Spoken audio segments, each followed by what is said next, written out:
Hey everybody, it is Saturday morning and I think the day has finally arrived. I went out to a pet store yesterday, fish store, and I didn't think much about it while I was in there, but I looked in one of their tanks and they had a couple of alligator gars.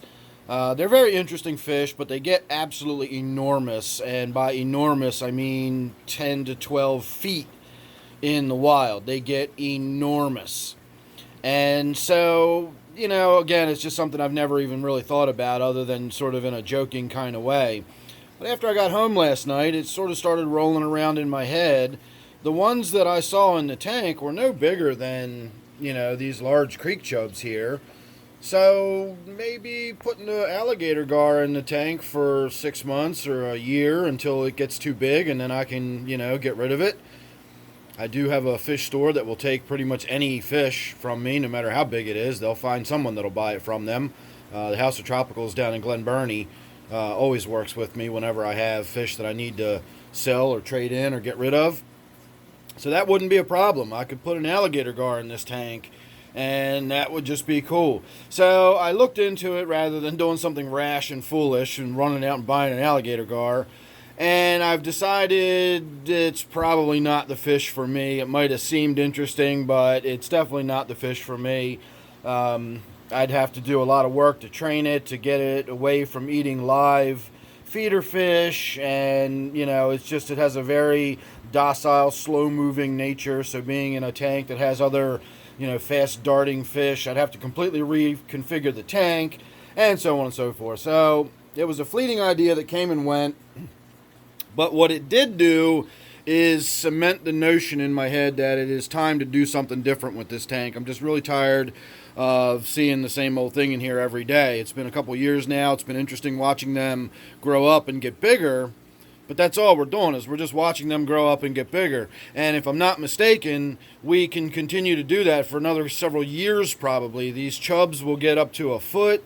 The shiners can get up to a foot. I've even heard some people say up to 15 inches.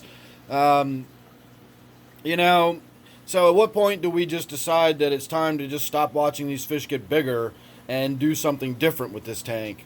So this video is not really going to be anything definitive. I'm thinking about it more as sort of a teaser video to let you all know where my head is at as far as this tank is concerned. I don't know exactly where I want to go from here. Again, I thought about doing a couple of things sort of impulsively this morning. I'm trying to work on my impulse control. I was about to just go grab the net and pull some fish out of here and see what. So I'm going to wait. I'm going to go down to the House of Tropicals, the good fish store that has a huge selection. They have over 700 tanks. So I'm going to look around in there. It doesn't necessarily have to be a native fish that goes in here. I don't want to get rid of all of my native fish, though. I like my little sucker fish down here on the bottom, these little white sucker fish I want to keep in there. I do want to keep at least one of the big creek chubs. I know they're a schooling fish, but in this environment, I think keeping one singularly is not going to be, any great emotional distress on the fish. And then, of course, with the shiners, I will probably do the same thing. I'll reduce it down to maybe 2 or 3 of the shiners, and then maybe 2 of the smaller creek chubs with the one big one, or something like that. So I'm not going to get rid of everybody. I'm just really going to thin the population out. I'm also considering pulling my big sailfin pleco out of my T-bar tank and putting it in this tank. I've considered putting my striped Raphael in this tank. So again, I'm just not exactly sure what I want to do with this tank. So before I make any more decisions, I want to go down, talk to Mike, the guy that owns the House of Tropical, see what he thinks, maybe get some ideas from him, see what they've got in stock.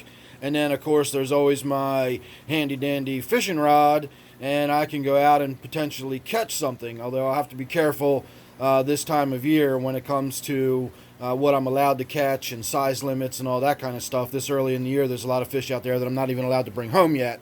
So sunfish are never a problem. There's never a size limit. There's never a time limit. I can catch all the sunfish I want, and I can do whatever I want with them once I've caught them. So that's a possibility. I could just go out and get a group of sunfish and have several sunfish swimming around the tank and just have it look like that for the summer, and then change it up at the end of summer. Again, I'm sort of switching gears on thinking about this tank. I don't know whether I should think about it as something malleable, where we can play with it again, have a little bit of fun, switch it up, add fish, change it around, or should I think about sort of static tank and just sort of reestablishing it into something new that we're then going to sit and, watch progress for the next several years. There's pros and cons to both. I really do enjoy switching a tank up and changing it around. It's a lot of fun. You run a lot of risk. You're always, chancing bringing diseases and parasites and stuff into the tank. You definitely mess with the balance, and you wind up getting algal outbreaks and cloudy water. And, messing around with the tank like that all the time definitely, has its downsides. But it's also fun. It's also got its upsides, and you get to see new fish and experiment with stuff and see what you like and don't like. So, I don't know. The other side of that coin is having a nice established tank. While that can be tiresome after a while, if you're the type that likes to see new stuff all the time, setting up a tank that's now established and you want to watch these fish grow up, well, you might spend years looking at the same fish tank with the same fish in it. And, that's actually why I have 17 or 18 fish tanks or whatever I've got now. I don't even know how many fish tanks I've got anymore. Because I'd set a tank up and then I'd want to see some other kind of fish. And I'd, if I want to see another fish, I got to set up another tank. And then I'd set up another tank and then another tank. And then I'd see some other cool fish that I really wanted to check out. But I needed a bigger tank for that, so I'll get a bigger tank. And before you know it, I've got a whole room full of fish tanks and so on and so forth. So, again, for someone like me, having the ability to mess around with the tank and change it up and put different fish in it and try this one for a little while and then take that one back and put something new in it, that's valuable to me. I enjoy that. So that might be the direction we go. Maybe through the summer we'll use it to play with and we'll have some fun. We'll put some different sunfish in there, maybe try some different stuff. Who knows? Maybe I'll put a gar in there for a month or something to see what it looks like in there. You never know with me. So at the end of the summer, when it's kind of winding down and I won't really be able to go out and just grab new fish whenever I want them, maybe at that point we can sort of let the fish establish over the winter at least, and at least get half the year with the tank being established as a sort of a static type tank. I don't know. Like I said, I'm just kind of thinking out loud. Not really sure where I want to go with this tank, but the switch has been switched in my brain. I'm done. I'm absolutely ready to do something with this tank, and we're probably going to start working on that today, even if it's just going down to the fish store and getting some ideas, or maybe going out to the creek and seeing if I can catch a few small sunfish or something. So make sure you're subscribed. You don't want to miss any of the good stuff I got coming up. You never know what it's going to be. In fact, at this point, I don't even know what it's going to be. So it'll be a fun journey for all of us. If you're subscribed, you won't miss any of that or anything else I got going on in any of the many other tanks I just mentioned. So thanks again, and I hope to see you real soon in the next one.